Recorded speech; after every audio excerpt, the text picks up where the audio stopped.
Bon, bah, du coup, enchantée tout le monde. Donc moi, c'est Alicia Gac, je suis psychomotricienne.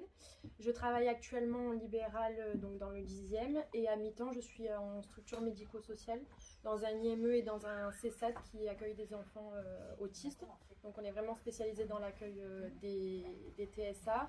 Après, il y a des comorbidités, TDAH, etc. Mais c'est vraiment spécialisé dans cet accueil-là. J'ai travaillé aussi en hôpital de jour oncologie. Et j'ai aussi travaillé en gériatrie, c'était hospitalisation, rééducation. C'était des personnes âgées qui soit avaient été opérées, soit des maladies neurodégénératives, des AVC, voilà, un peu différents types d'hospitalisation. Le but aujourd'hui de cet échange, c'était que quand je me suis installée en libéral, j'ai essayé un peu de contacter les différents professionnels qui pouvaient être aux alentours, et ce qu'il en ressortait, c'était que la psychomote on connaît, mais c'est assez flou, on ne sait pas trop comment orienter, à quoi ça sert, qu'est-ce qu'on travaille vraiment, etc. Donc le but, c'était de pouvoir aussi échanger autour de ça, pouvoir un peu éclaircir la vision sur la psychomotricité et pouvoir collaborer au mieux, puisque c'est le but aussi en libéral, notamment pour la coordination du parcours de soins des patients. Tu me dis quand je change. C'est bon. Du coup, première question.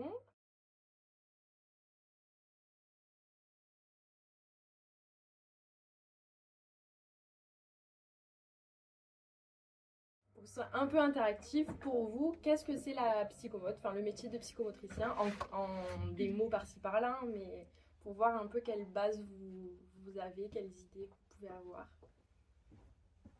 Parmi tout ton champ de compétences, moi c'est vrai qu'en orthophonie on rejoint plutôt pour le graphisme, ouais. Les capacités voilà, au niveau de la motricité fine. Ouais. Je ne l'aurais pas dit. Ok. Le schéma corporel aussi. Ouais. L'orientation dans l'espace, dans le temps. Ouais. Ok. Bon, bah, on peut passer alors. Ah.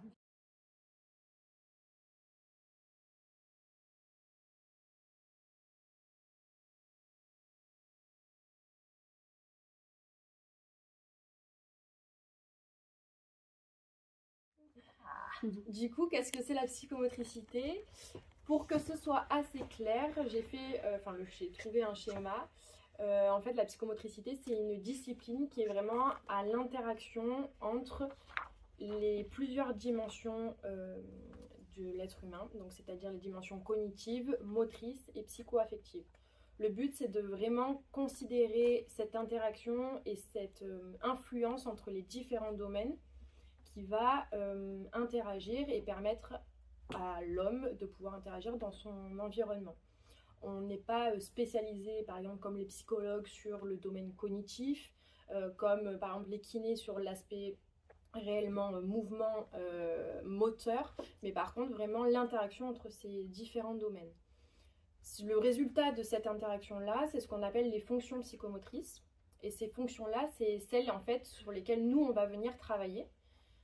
Elles se construisent à partir de la petite enfance, c'est ce qu'on appelle le développement psychomoteur. En général, ça on en entend parler dans la petite enfance, c'est même je crois dans le carnet médical où il y a le suivi au niveau du docteur, etc.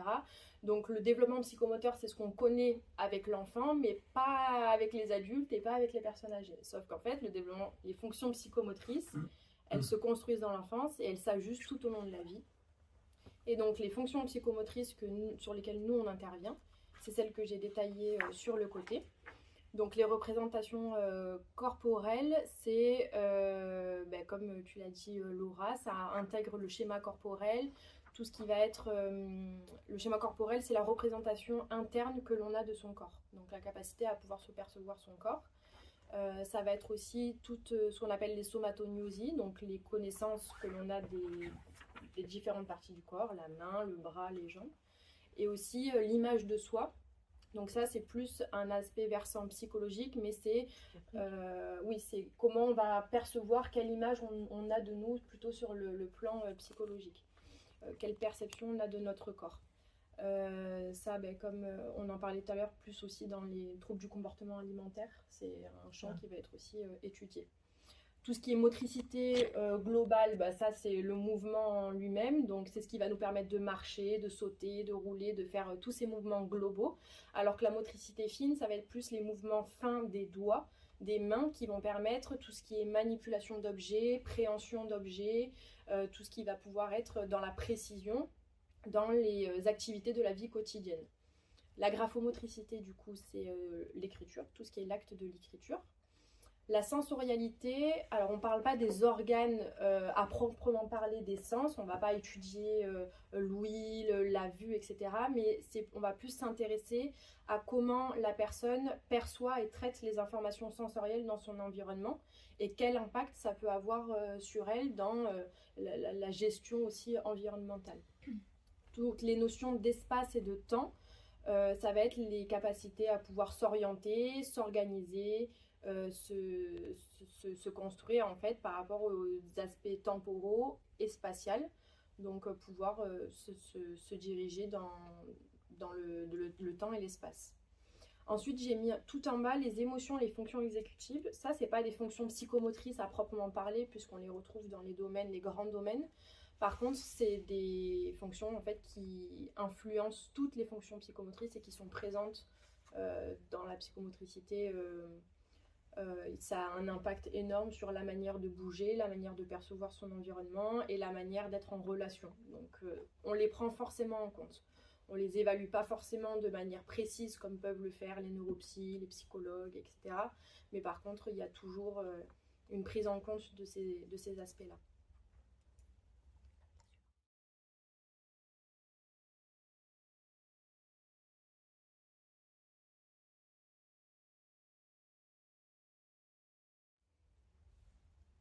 Donc du coup, maintenant ce qu'on sait de la psychomotricité, on comprend bien que maintenant le psychomotricien, c'est l'expert de ces fonctions psychomotrices-là. Là, on voit, on apparaît, j'ai mis une photo de notre décret de compétences qui apparaît dans le Code de la santé publique. Donc on est considéré, on a le statut d'auxiliaire médical. Ce qui apparaît, c'est qu'il y a tous nos champs de compétences qui apparaissent, c'est un peu tout ce qui est rééduquer tous les troubles psychomoteurs qui peuvent apparaître. Donc ils ont été définis. Bon, après il y a des terminologies qui ont évolué avec le temps, mais en général on a quand même cette base-là. Après, voilà, par exemple la débilité motrice, on n'appelle plus ça la débilité motrice par exemple. Vous appelez ça comment? Ben après, là par exemple, on parle plus après de troubles de coordination, des difficultés, enfin voilà, ça va être plus spécifique au niveau de la haute autorité de santé. Il y a vraiment des termes qui ont été établis, des troubles ont été établis, mais voilà, disharmonie, c'est plus des choses qu'on utilise. Enfin voilà, c'est vraiment... Après, c'était plus aussi à l'époque, avec les courants aussi plus psychanalystes, et voilà, donc... ce qui est intéressant de noter, c'est qu'on agit sur prescription médicale. Alors, on n'est toujours pas remboursé par la sécurité sociale, mais on a toujours besoin d'une prescription médicale. On est une profession qui est réglementée, donc on a besoin de ça aussi pour être sûr que personne ne fait n'importe quoi. Donc c'est pour ça aussi l'intérêt de pouvoir parler aussi de la psychomotricité, c'est que on a besoin aussi que la médecine et que les médecins puissent aussi comprendre à quel moment il faut orienter et à quel moment c'est de la psychomote, de l'ortho, etc. Juste pour faire un petit point, on travaille en structure et en libéral, et où en structure et en libéral. En libéral, ça c'est la partie d'après, donc on peut changer. Voilà, donc la psychomote, donc en fait elle interagit et elle est présente à tous les moments de vie de la personne. Les troubles psychomoteurs, ils peuvent aussi arriver à n'importe quel moment de la vie, de par une maladie génétique, de par un trouble neurodéveloppemental, mais aussi de par un accident, de par des difficultés ou une maladie neurodégénérative. Donc à chaque instant de vie, il peut y avoir des besoins au niveau psychomoteur. En général, en libéral par exemple, il y a beaucoup plus de prises en charge qui vont être axées autour des enfants. Et des personnes âgées, ça se fait de plus en plus à domicile. Par contre, les adultes, on en a beaucoup moins. Les adultes, ça va être plus des prises en charge psy ou des... Voilà. psychiatres, psychologues. Psychomotricité, on en a beaucoup moins. Après, il y a des psychomotriciens qui se spécialisent, par exemple, dans les troubles du comportement alimentaire, etc. Mais il faut réussir à se spécialiser là-dedans. Là, j'ai mis cette frise pour bien comprendre que je sais bien que les fonctions psychomotrices, vous n'allez pas les apprendre, le médecin, les orthophonistes, les ostéos, vous ne les apprenez pas, mais par contre, on voit les symptômes.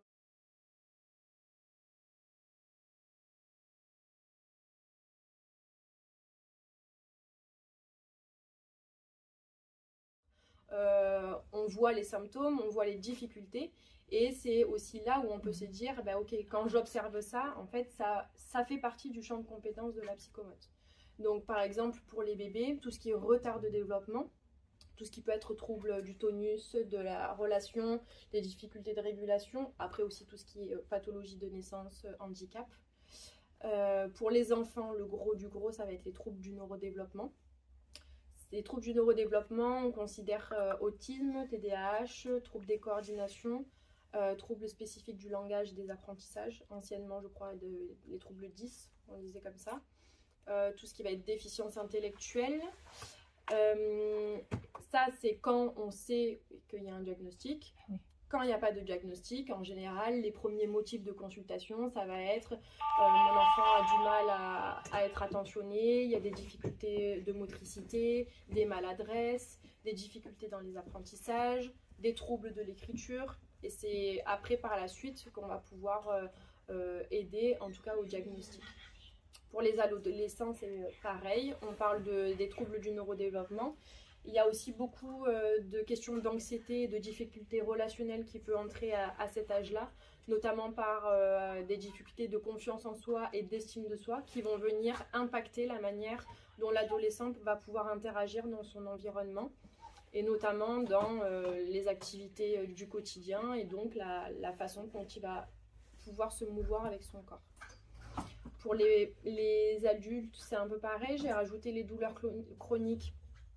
Après, les adultes, en général, on a des suivis beaucoup plus spécifiques en structure, notamment comme j'ai pu faire en hôpital de jour. Il y a de plus en plus de psychomotriciens qui interviennent en hôpital de jour. Et pour les personnes âgées, les maladies neurodégénératives, notamment Parkinson, Alzheimer, syndrome post-chute, ça c'est un gros point aussi, notamment en hospitalisation, mais aussi post-hospitalisation, où la difficulté, et tout se joue notamment dans ce syndrome-là, sur comment l'émotion et l'anxiété arrivent à impacter la motricité d'une personne. Voilà, donc ça c'est un peu la frise chronologique à avoir en tête.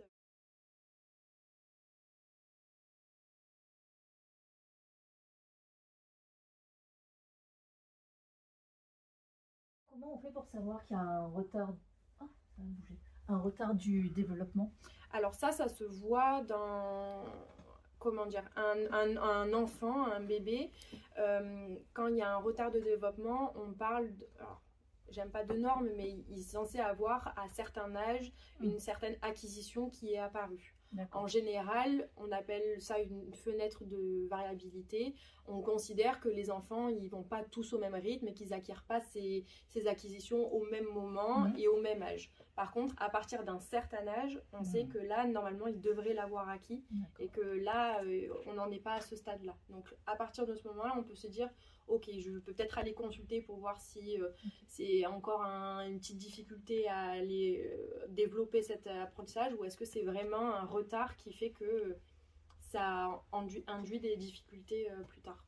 En général, ça se voit au tout début par plus des retards moteurs. Ça va être dans les déplacements, les retournements, etc.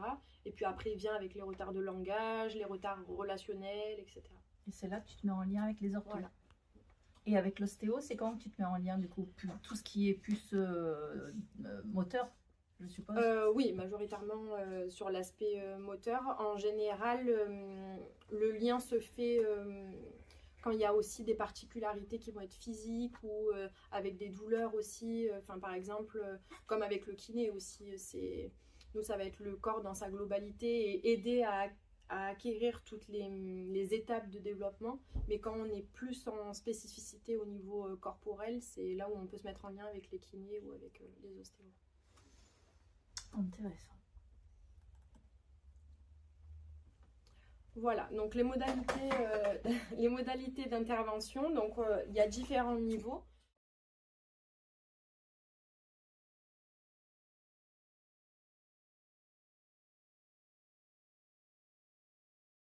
On peut agir en prévention, en éducation, rééducation ou en thérapie.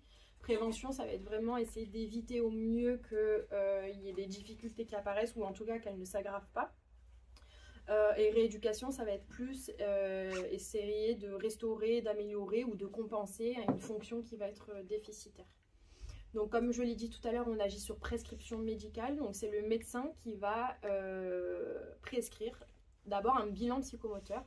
Le bilan psychomoteur, ça va être vraiment notre base, notre point de départ, qui va permettre d'évaluer toutes les fonctions psychomotrices que j'ai citées juste avant.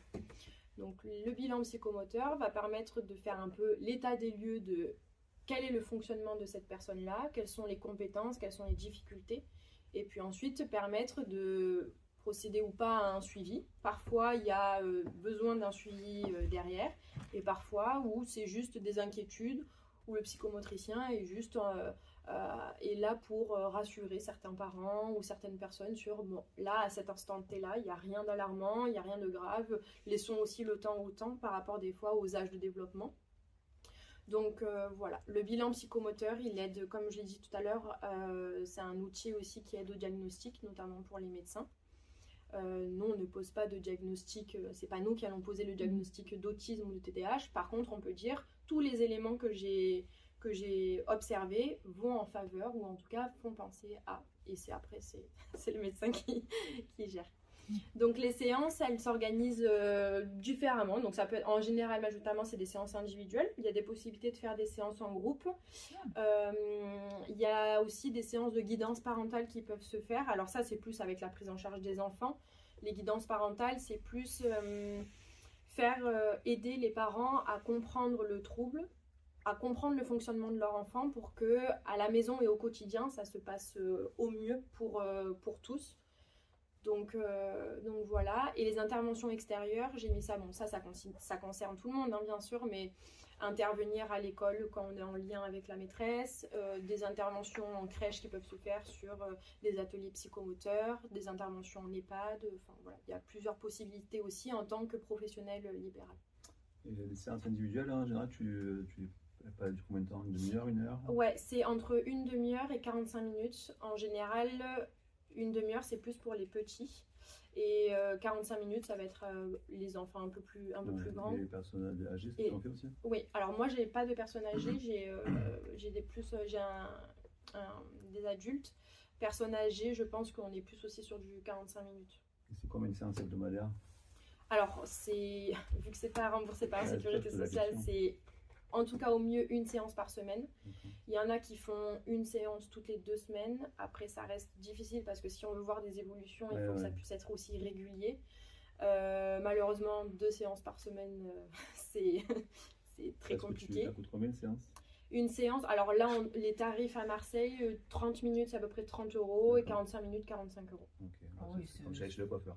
Ouais, c'est vraiment pas cher. Ça dépend, c'est chaque semaine, enfin oui, ça dépend. Après, l'avantage, c'est pas un avantage, mais les enfants qui ont un dossier MDPH, donc qui sont reconnus en situation de handicap, eux, ils ont une enveloppe pour les soins paramédicaux et médicaux. Et les personnes âgées aussi avec le MDPH, ça, ils ont une enveloppe? Alors il faut qu'ils aient, je crois pas, il faut qu'ils aient un handicap reconnu, à part s'ils ont une AEAH, l'aide à l'adulte handicapé, mais sinon... Et l'APA, ça marche pas avec l'APA? L'APA, je crois pas non plus. D'accord. Et les Alzheimer, les Parkinson. Bah ouais, c'est dommage. Ça, du coup, en général, ils font soit en hôpital de jour, s'ils ont la possibilité, soit c'est majoritairement kiné, et c'est un suivi kiné, quoi. C'est pour ça aussi que c'est difficile souvent d'avoir des adultes. En général, les parents ne se posent pas de questions pour payer les soins pour leur enfant, mais quand c'est pour soi-même, ça pose un peu plus de difficultés. Donc, c'est une bonne option quand on a des... Moi, j'ai pas mal de patients âgés, là. quand il y a des cliniques qui sont quand même overbookées, hein, Mm. donc ça peut être une option aussi. Mm. Ça fait pas, Après, financièrement, est-ce que c'est possible Ouais. pour eux? Et c'est vrai que Et la PCO, c'est uniquement pour les enfants ou ça peut être aussi pour les adultes? dans la PCO, c'est les enfants. Ouais. Jusqu'à 12 ans, c'est ça? Oui, il y a plusieurs tranches d'âge. Ah, ok. Ça va après jusqu'à 12 ans, je crois bien. Et donc ça, la PCO, c'est parcours de coordination et d'orientation. C'est pour les enfants qui ont aussi des difficultés. Et c'est pour aussi essayer de favoriser les diagnostics pour justement essayer de ne pas être en manque de soins. Et les prises en charge, la psychomote, sont prises en charge par la coordination. Et là, il y a un système avec la sécurité sociale, par contre. Mais ça, c'est surtout pour les bilans ou il y a aussi moyen de faire des. Non, séances, après, il y a des suivis qui sont ok. possibles. Il faut juste qu'en fait, le psychomotricien soit affilié avec cette à la PCO-là. PCO, ok. Voilà. Et il y a le parcours Cocon aussi qui existe, c'est pour les plus petits. Ouais. Je mets la dernière. Voilà, donc le but finalement, c'est de pouvoir collaborer. Bon, j'ai mis des exemples.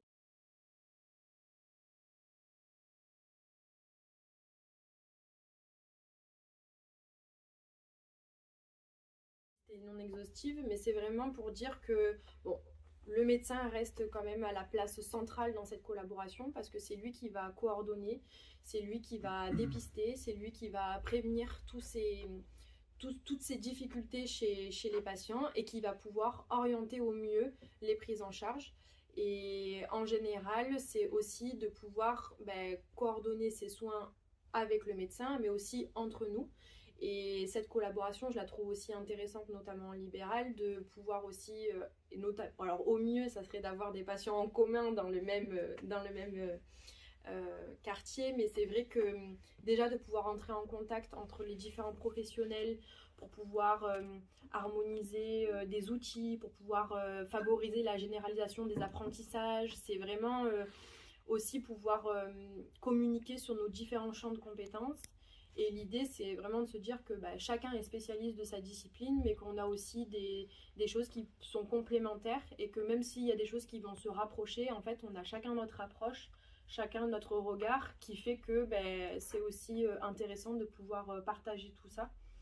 Et encore plus dans les arrondissements, enfin, je me dis s'il y a aussi des patients qui peuvent être en commun, ça c'est encore plus chouette. Donc ça, c'est l'idée. Et puis voilà, l'idée, c'était aussi de pouvoir donner des clés aussi au corps médical sur comprendre un peu mieux l'aspect psychomote et comment orienter au mieux et pouvoir collaborer au mieux sur ça. Voilà, je crois que j'ai tout dit. Merci. Merci. Intéressant.